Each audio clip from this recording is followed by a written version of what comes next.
Ito ang aking pangako, pag-ibig na di maglalaho.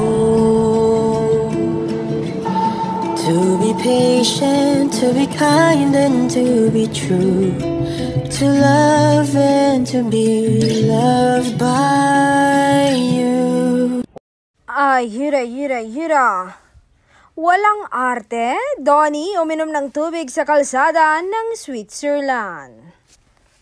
Nako, ibang level talaga ang simplicity ni Donnie Pangilinan kahit isa na siyang big-time celebrity. Walang kaarte-arte sa katawan, literal, patunay dyan ang viral moment niya sa Switzerland na ikinatuwa ng mga fans at netizens. Sa kanyang recent post, ibinahagi ni Donnie ang bakasyon niya kasama ang kanyang mga kapatid. Kabilang na si Hannah Pangilinan pero hindi lang simpleng travel goals ang peg nila.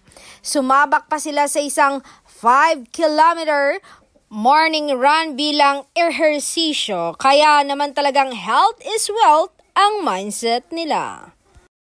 Pero heto ang highlight ng trip matapos ang run. Spotted si Donnie na walang kabog-abog na uminom mula sa isang public drinking fountain sa Geneva o sa tabing kalsada. At kung ibang celebrity, siguro yan baka maghanap pa ng bottled water o filtered drink.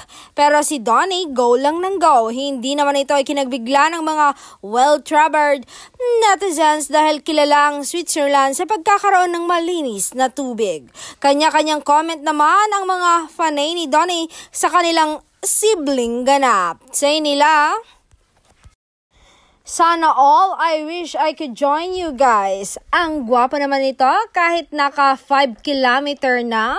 I have trust issues. I still drink Evian and tea since it's mura. Sa dami ng pwedeng gawin sa isang sosyal na bansa, gaya ng Switzerland, simple pero nakakabilib ang ginawa ni Donnie. Ipinakita niyang hindi lahat ng celebrity ay maarte at high maintenance. Lalo't pat kung tutusin, may K naman siyang maging choosy pero hindi niya ginamit yon. Kaya naman plus pogi points naman siya sa mga fans.